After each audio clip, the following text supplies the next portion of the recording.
The first time we heard about Breeo, we were doing a little bit of research for smokeless fire pits. We camp a lot and we wanted something for the house. We liked the burliness of it. We liked that it was kind of built like a tank. We wanted something that would be able to last.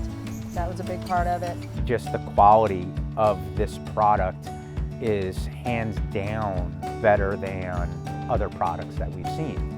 He can stay in the crowd. He's not leaving and going over to our grill and then like trying to be in the conversation. He's in the middle of it. And people are going, I can't believe you can do that right in front of us. We stopped using our grill since we got that. We haven't used the grill yet since we got it, since June. We cook on this once or twice a week. And you start to see how much fun it is to have, you know, family and friends around it talking and being able to cook on it.